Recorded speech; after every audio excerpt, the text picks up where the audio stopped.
Baik teman-teman, saudaraku semua, ini mengawali ceramah ini saya sunting sebuah hadis. Semoga manfaat. Hadis ini diriwayatkan oleh At-Tirmidzi. Nomor hadisnya 2322. Nanti dicek ya, nomor hadis 2322. Bunyi hadisnya, ala innad dunya mal'unatun mal'unun ma fiha.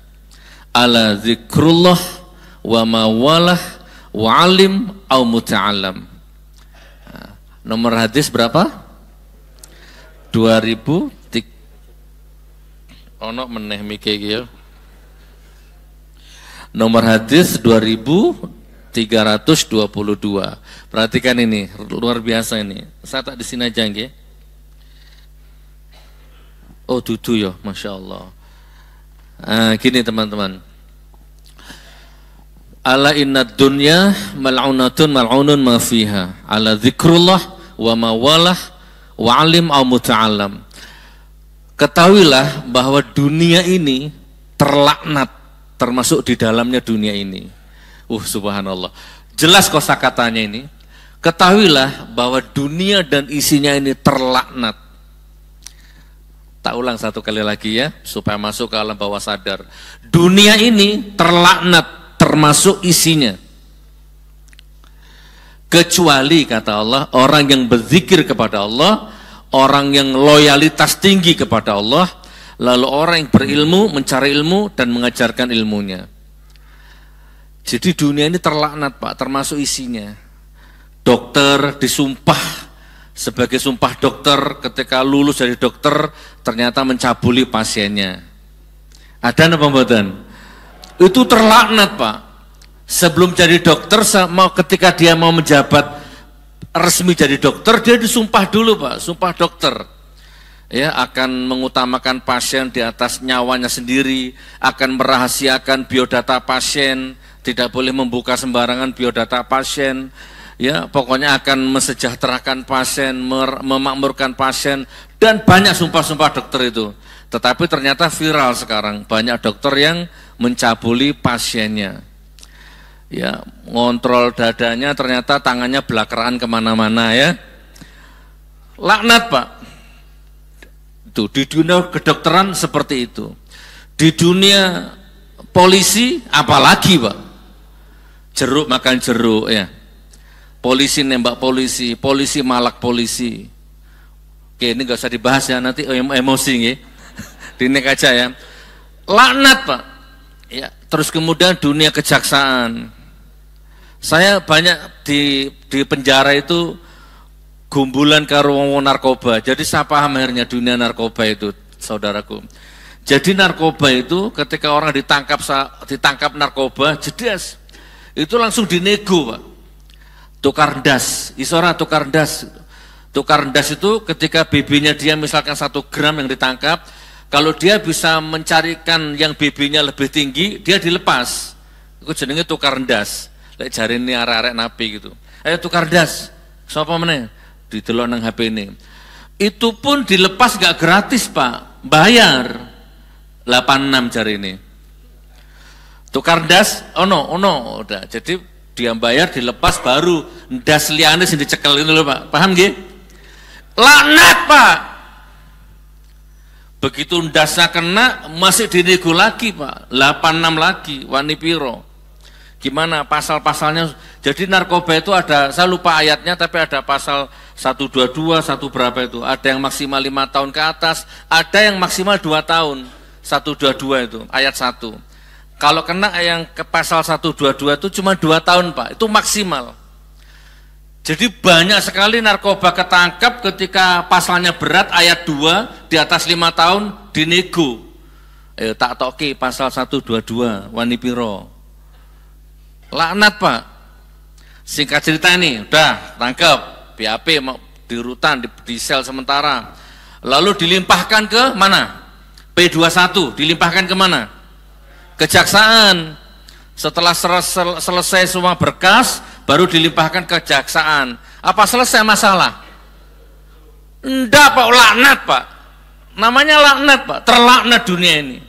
Di situ lebih ngeri lagi. Dasar nggak usah jelentrehkan terlalu detail, tapi intinya lek kepingin metu ayat 122 iki maksimal 2 tahun sakmene. Hakimi sakmene, aku sakmene iki wis kurang lebih 300 juta. Singkat cerita, napinya masuk ke rutan sementara, selanjutnya negonya sama istrinya. Napinya udah di dalam, sekarang jaksanya negonya sama istrinya. Piye iki. Oke, singkat cerita deal. Wes, oke, kesepakatan, oke, ya wes. Jadi sidang itu formalitas, Pak. Hasilnya sudah ada. Jadi jaksane singkat cerita, wes Mas engko tenang, vonismu sakmene, wis ora usah banding. Wis sakmene wis pol, ya wes. Jadi itu dagelan semua, Pak. Laknatullah semua itu. Mas, iki aku kudu mesuh iki, Pak. Tapi ini aku mesuh kok mesake ya. Laknatullah saudaraku, laknatullah yang di dunia dan isinya terlaknat. Jadi jaksanya dapat sekian, hakimnya dapat sekian, pengacaranya dapat sekian, macam-macam. Tidak apa-apa kalau ada jaksa yang hadir di sini, memang walaupun jenengan tak doakan jaksa lurus. Tapi yang saya omongkan ini bukan fitnah, memang ada seperti itu, lazim sudah. Dunia ini laknat termasuk isinya, teman-teman, saudaraku semua. Tapi mudah-mudahan jenengan mboten nggih. Kita bukan bagian dari orang yang terlaknat itu. Naudzubillah min dzalik. Kita orang yang umatnya Nabi Muhammad, kita rahmatan lil alamin. Subhanallah. Oke. Jadi dunia ini terlaknat termasuk isinya, kecuali kata Rasulullah apa tadi? Kecuali orang yang berzikir kepada Allah. Zikir lisan, ya bil lisan. Terus apa lagi? Bil qalbu. Apa lagi? Bil alam, bil angin, bil cahaya. Tak cerita dikit sebelum saya lanjut. Di penjara, saya kan beli tanah di Singosari. Singkat cerita, tanah itu uangnya kurang 150 juta untuk bangun masjid. Saya lagi bangun masjid di sana, Pak. Kurang 150 juta. Nama pemilik tanahnya Pak Suliman. Oke, singkat cerita, bangun masjid, terus saya ditangkap, dijebloskan ke baris krim sana untuk yang kedua kalinya. Nah, ini nanti saya ceritakan ya. Saya tak cerita yang masjid ini dulu. Itu ngeri, Pak, di baris krim, dipindah lagi ke rutan Semarang, dipindah lagi rutan Makobrimob. Banyak sekali ilmu yang saya dapat. Tapi sayang waktunya terbatas. Bersambung berarti ya. Insya Allah. Pun suatu ketika Pak Suliman yang saya punya tanggungan ke beliau 150 juta, telepon sama Umi, sama istri. Umi, 2 bulan lagi saya mau menikahkan anak saya, tolong Umi sisa tanahnya dibayar yang 150 juta. 2 bulan waktunya. Umi menjawab, Pak Suliman abi di penjara. Lho nggih, kula pun mireng. Tapi kalau menikahkan anak hukumnya wajib Umi. Anakku wedok, masa orang ngetokke ragat belas. Dan aku nggak punya apa-apa kecuali uang itu Umi. Nggih pun tak sampaikan ke Abi. Wah, akhirnya Umi lapor ke saya. Pripun Bi, teman-teman. Nggak boleh pegang handphone, di penjara, ditagih hutang 150 juta. Pegang handphone boleh, dipinjami petugas tapi 1 jam lah. Lalu diambil lagi sama petugasnya. Gitu. Oke, intinya minta sama Allah. Ya Allah, ini 150 juta saya ditagih sehari, seminggu, 2 minggu, nggak ada kabar, nggak ada rezeki masuk, Pak. Terus Pak Suliman disilen nagih terus ke Umi. Sampai 1 bulan belum ada uang masuk. Pak Suliman mulai agak tinggi nadanya. Dan saya maklum memang harus begitu. Orang panik, Pak. Butuh duit. Pripun Mi, pripun Gus, pripun Mi, pokoknya harus lunas itu. Saya butuh uang itu untuk menikahkan anak. Subhanallah. Akhirnya saya mulai mengadakan doa radikal, Pak, kepada Allah, Pak. Jadi ada doa radikal, Pak. Ya. Bangun 12:30, mandi, hadap kiblat sebelum tahajud, baru saya doa radikal. Ya Allah, kalau memang saya berlumur dosa dan saya belum pantas terima uang 150 juta, kan jenengan tahu itu uang bukan buat saya. Kalau memang jenengan nggak layak saya dapat uang segitu, itu untuk Pak Suliman ya Allah. Tolong ya Allah, bayar, kasihan anaknya, dia mau menikahkan. Kalau kemarin-kemarin saya minta lebih ya Allah. 160 juta lah, lebih 10 untuk saya.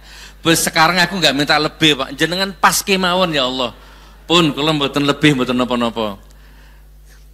Ternyata tetap nggak dapat. Detik-detik terakhir kira-kira kurang 2 mingguan, tiba-tiba ada keajaiban Allah saudaraku. Saya pegang handphone, saya WA beberapa orang seperti biasa. Selama ini saya sudah ikhtiar, ya melalui WA, pinjam handphone petugas, hanya waktu 30 menit melalui WA itu. Saya butuh uang 150 juta, tolong dibantu saya, boleh dipinjami, boleh dibantu, terserah, saya butuh. Minta tolong, bismillahirrahmanirrahim, tak serut ke beberapa kontak yang saya kenal itu. Karena nggak ada lagi Pak, mau pripun. Nah, tiba yang balas respon, semoga sabar, semoga ada jalan, semoga sabar, semoga ada jalan. Kudu meso wae, Pak. Maca WA ngono kuwi. Tapi alhamdulillah sudah dapat banyak ilmu lah ya, sudah damai dengan diri sendiri, udah nggak meso-meso lagi. Allahu Akbar, Allahu Akbar. Tiba-tiba ada satu, tiba-tiba WA dia, Pak. Gus Nur butuh berapa? Allahu Akbar. Bang, aku butuh 150 juta. Untuk bangun masjid Bah, bukan untuk saya. Demi Allah, tolong bantu saya. Ya udah Gus, tak bantu 40 juta. Ditransfer 40 juta Pak. Deng, langsung masuk ke Pak Suliman. Alhamdulillah kurang 110. Ini Allah loh Pak. Kalau jangan mau nanti saya kasih ilmunya. Gimana supaya uang itu datang sesuai kebutuhan ya. Insya Allah Pak. Tiba-tiba ya kan masih kurang tetap. Ceritanya panjang, saya potong aja. Ketika kurang seminggu, tiba-tiba udah nggak ada jalan keluar lagi, WA lagi. Bah, sampai detik ini kurangnya masih belum saya dapat. Tolong dibantu kalau masih ada rezekinya. Oh siap Gus, tak lunasi aja kalau gitu. Tak transfer sekarang 110 juta. Deng, ditransfer Pak. Dan akhirnya Pak Suliman menikahkan anaknya, tanah masjidnya lunas, sertifikatnya diambil. Alhamdulillah. Yang di penjara cuma tubuhnya Pak, doanya ndak Pak, kekuatan pikirannya ndak Pak. Nah kekuatan pikiran ini nanti kalau jenengan mau dan ada waktunya kita sharing-sharing lah nanti. Boleh Pak. Assalamualaikum angin, assalamualaikum cahaya, assalamualaikum udara, dan yang terakhir assalamualaikum uang, duit, arto, teko, rini. Teko langsung naku boleh, masuk kantongku boleh, masuk rekeningku boleh. Ini rekeningku, BCA, BNI ada, 123, 1074, 151, atas nama Sugi Nur Harjo. Teko iki rekeningku, duit, to arto, datang. Wallahualam, datang ternyata Pak.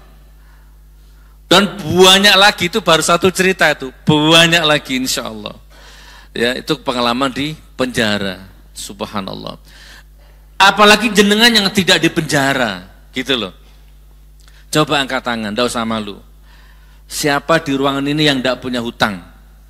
Yang tidak punya hutang? Oh ada, Masya Allah. Oh ada, Alhamdulillah. Yang lain, akeh sing hutang ya. Subhanallah. Allahu Akbar. Tidak apa-apa hutang, yang penting jangan riba ya. Nanti tak kasih amalan ya, amalan. Insya Allah diamalkan. Berbagi pengalaman aja monggo. Kalau nggak waktunya nggak ada di sini, main-main ke rumah. Nggak usah bayar, Uangnya jenengan nggak laku, receh. Uang saya nggak. Berbagi ilmu itu loh, yang berkahnya itu berlipat-lipat nanti Pak. Itu yang penting. Berapa utang jenengan? 150 juta, 1 miliar, 2 miliar dilunasi sama Allah. Ternyata uang itu bisa dipanggil. Ya, namanya ngepet syariah. Insya Allah. Alhamdulillah. Baik, dunia ini terlaknat termasuk isinya. Kabeh laknat Pak. Kalau sampean lihat, nggak ada sekarang ini segmen manapun, instansi manapun yang nggak laknat, nggak ada Pak. Kabeh laknat Pak. Kecuali kata Allah orang yang berzikir. Yuk kita mulai sekarang jadi orang berzikir. Kolbu, lisan, jiwa, perasaan. Kita lihat apapun itu bisa jadi ilmu. Saudaraku, insya Allah berzikir, berzikir. Astaghfirullahalazim, astaghfirullahalazim, astagfirullah. Kalau Rasulullah minimal 70 kali sehari. Ya, kalau jenengan berapa? Monggo 1000 kali, ganjil 99 kali, monggo Pak. Yang penting istighfar. Yang kedua, sallallahu ala Muhammad sallallahu alaihi wasallam, Allahumma sholli ala sayyidina Muhammad, Allahumma zikir Pak. Kalau jenengan mau tambahi surat Shad ayat 35. Surat Shad ayat 30 qala rabbi firli itu yang dibaca sama Nabi Sulaiman Pak. Makanya Nabi Sulaiman kaya raya seperti itu, okay? Lalu surat Hud ayat 6 dan surat Hud ayat 36. Wa ma min dabbatin illa fil ardi lan seterusnya itu. Tidak ada binatang melata pun di bumi ini kecuali dijamin rezekinya sama Allah. Terus tambah lagi la ilaha illa anta subhanaka inni. Dibaca siapa zikir itu?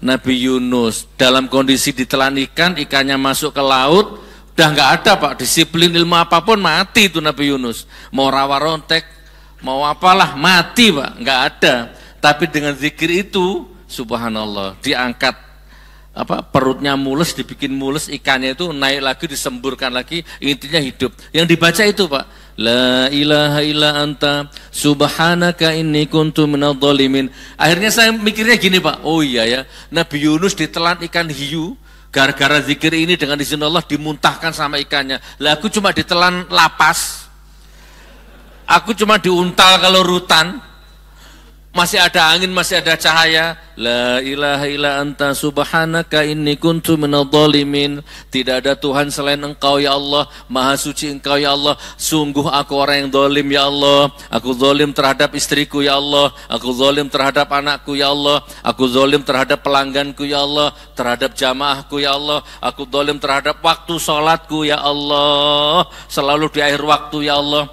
Tidak aku prioritaskan sholatku ya Allah. Ya Allah, aku zalim terhadap diriku ya Allah. Pantas aku di penjara seperti ini ya Allah. Dulu pertama saya masuk penjara, diisolasi, zikirku jaksa asu, jaksa asu, jaksa asu, hakim asu, hakim asu. Pertama masuk penjara zikirku gitu Pak. Belum nerima Pak. Aku ini nggak salah. Fakta persidangan aku nggak salah. Kenapa tetap ditahan? Jaksa asu, jaksa asu. Nggak nerima saya Pak. 1 tahun pertama itu kurus Pak. Tapi alhamdulillah waktu berputar, akhirnya tiba satu momentum, oh iya ya, kalau aku terus-terusan zikir jaksa asu, sing ono aku tambah guru, tambah stres, tambah edan, ya nggak bebas, malah energi negatif terpancar ke anak istriku di rumah, kacau nanti. Wah nggak bisa. Ya sudah, ambil keputusan radikal, berdamai dengan masa lalu, berdamai dengan situasi apapun. Ini bukan karena jaksanya, bukan karena hakimnya, ini karena dolimku, dosaku kepada keluarga, kepada orang. Teramat banyak masa laluku yang penuh dengan dosa. Karena Allah saking sayang sama aku, jebloskanlah ke sini, kawah candra di muka ini. Gitu Pak. Nah sejak itu 180 derajat. Alhamdulillah, ya Allah, muga-muga jaksani, hakimi, polisi ini selamat no kabeh, lancar no rezeki ini, ngono Pak. Terus muga-muga dadekno rumah tangga sakinah, jaksane, polisi ini kabeh tak maafkan. Kalau nggak gitu nggak bisa Pak. Tiba-tiba perut tambah gendut, lo kok tambah gemuk. Oh ternyata sehat pikirannya Pak. Tiba-tiba rezeki lancar, dung, lancar rezekinya Pak. Hutangnya lunas, lansak piturutipun, Masya Allah. Masya Allah. Saya punya angsuran mobil Pak, bukan riba tapi saya nggak mau riba. Di ngerugi sana ya, di ngerugi syariah lah intinya ya. Angsurannya 10.500.000 tiap bulan. Ya, tidak riba, tidak bunga, tidak sita. Akhirnya begitu saya ditahan, 6 bulan nggak bayar, leasingnya telepon Umi. Mi, ngapunten unitnya kita tarik mawon nggih. Mobilnya ditarik Pak. Lah pripun sudah 6 bulan tidak ada pemasukan. Nggih saya berdoa mudah-mudahan Gus Nur dikuatkan di dalam, tapi niki tetap administrasi kula tarik nggih. Nanti kita jual, kalau ada sisanya yaitu nanti untuk Umi gitu. Nggih saya tak rundingan sama Abi dulu. Istri telepon, "Bi, mobilnya ditarik, Bi." Subhanallah, asar tuh telepon itu. Malam seperti biasa 12:30 saya bangun, ya Allah. Kulo pun di penjara, saniki mobil badan jenengan tarik, pripun maksudnya jenengan ini? Itu mobil untuk antar jemput anak sekolah. Kalau bisa saya nawar ya Allah, ampun mobilnya yang ditarik, tapi angsurannya sing jenengan bayar. Kan ngenten ta, Pak? Subhanallah, ternyata nggak dibayar, Pak. Nggak ada rezeki masuk. Tapi ada keringanan. Tiba-tiba besoknya telepon lagi leasing berubah, Pak. Ya udah Umi, nggak usah ditarik unitnya, tapi tetap ada uang masuk lah, walaupun 5 juta, walaupun 2 juta. Yang penting ada uang masuk, Umi. Oh siap. Nah, sampai singkat cerita sampai detik ini mobil nggak ditarik. Lo ngonton loh. Jadi kalau mobil jenengan mau disita bank, ya Allah ampun rumah mobil yang disita, angsurannya jenengan bayar, ngonton loh, nggih. Dan itu doanya la ilaha illa anta subhanaka inni kuntu minadz zalimin. Masya Allah. Itu dunia ini laknat, termasuk isinya termasuk orang yang berzikir. Itu zikir yang mahdoh lah. Nanti ada zikir yang di luar mahdoh. Ada zikir-zikir muamalahnya nanti. Oke, jadi istighfar, sholawat, kemudian la ilaha illa anta subhanaka inni kuntu minadz zalimin. Monggo, ganjil boleh, 1000 boleh, 5000 boleh, 33 boleh, yang penting tidak memberatkan jenengan, jangan dibuat berat ibadah itu, ya. Pun kurang lebih seperti itu. Baru surat Hud ayat 6, surat Hud ayat 56, ditambah surat Shad ayat 35. Pun setelah itu 2 ayat terakhir surat Yasin, innama amruhu idza arada syai'a ayyaqula lahu kun fayakun fasubhanalladzi biyadihi malakutu kulli. Oke, 1 kali, baru ditutup Al-Ikhlas, Qul huwallahu ahad 3 kali, Al-Falaq 3 kali, Nas 3 kali, baru selesai Al-Fatihah. Baru pun jenengan ngomong, ya Allah, saya minta rezekinya yang banyak, saya minta uang yang banyak. Untuk apa? Saya dulu ditinggal mati orang tua, nggak ada warisan. Saya ingin nanti setelah saya mati, saya punya warisan untuk anak cucu saya. Gitu kan? Keluarkan semua itu. Saya sudah berdamai dengan masa lalu, ya Allah. Dulu ketika bapakku meninggal, aku ditinggal tanpa warisan, ya Allah. Dan aku sekarang mau sebelum aku meninggal, ilmu, sandang, pangan, papan sudah aku siapkan untuk anak cucuku, ya Allah. Diminta semua itu, ya, sebutkan. Utangi saman piro, sebut nona Gusti Allah. Ya, bla bla bla bla bla, insya Allah nanti dikabul sama Allah. Oke, zikir. Terus yang kedua apa tadi? Ala zikrullah terus wa ma walah. Jadi mulai sekarang ketakwaannya kepada Allah, loyalitas kepada Allah diprioritaskan, teman-teman. Mulai sekarang, jadi ada 3 toh sholat itu, 3 atau 4 makomnya orang sholat itu. Yang pertama ada orang yang sholatnya sekedar menggugurkan kewajiban. Dia sholat, Pak, tapi nggak ada ruhnya. Wis pokoknya menggugurkan kewajiban, wis. Jadi habis sholat, kepat langsung hilang, tuh, nggak dzikir, nggak apa. Sholatnya pun juga segitulah ya. Sholatnya hanya sekedar menggugurkan kewajibannya. Kedua apa? Sholatnya bolong-bolong, Pak. Masih ada enggak ini sholat bolong-bolong? Enggak ada, Pak, ya. Enggak boleh sholat bolong-bolong, Pak, ya. Enggak boleh. Nah, yang terakhir ini, Pak, sholatnya bukan sekedar menggugurkan kewajiban, enggak bolong-bolong, tapi sholatnya memang dia tegakkan di atas segala-galanya. Dia prioritaskan, Pak. Dia buka toko 5 menit sebelum adzan dia tutup tokonya, Pak. Dia main HP gitu, begitu dengar adzan langsung tutup HP-nya, Pak. Semua duniawi dia tinggalkan kalau sudah tiba waktu sholat, Pak. Diprioritaskan di atas segala-galanya, Pak. Saya sholat, punya uang, tidak punya uang, sholat. Sumpah gak sumpah, sholat. Seneng bahagia, sholat. Sholat, kenyang lapar, sholat. Sholat di atas segala-galanya. Allahu Akbar. Kalau makom ini kena, selesai urusan dunia, kecil dunia ini, Pak. Remeh dunia ini, Pak. Di kasus yang pertama, ketika sidang berlangsung, pengacara datang. Gus Nur, pripun, mau dilanjut? Maksudnya apa? Kalau Gus Nur mau minta maaf sekarang, besok Gus Nur bebas. Saya jawab, kalau saya minta maaf berarti ngaku salah. Buktikan dulu kalau saya salah, baru saya minta maaf nanti. Tak cium kakinya bila perlu. Enggak, saya enggak mau bebas. Gitu, teman-teman. Komitmen, ya. Komitmen di atas segala-galanya. Jadi mulai sekarang sholat di atas segala-galanya pun. Lepas dari atmosfer bumi. Ada waktunya sholat. Lepas semuanya pun. Kalau seperti ini insya Allah seberat apapun masalah jenengan selesai, teman. Saya kalau bukan karena ini gila, Pak, stres saya, Pak. di Polda Jateng itu 3 kali 4 diisi orang 9, narkoba semua, ndak ada yang sholat, tatoan semua, selalu buka baju, nggak pernah mandi, baunya apek, kamar mandinya kotor. Saya kalau tidur ngapunten, kakinya nggak bisa selonjor gini, nggak bisa Pak, harus tekuk, karena kalau nyelonjor nendang orang Pak. Saya di situ Pak, kalau nggak karena pertolongan Allah gila Pak, stres saya Pak.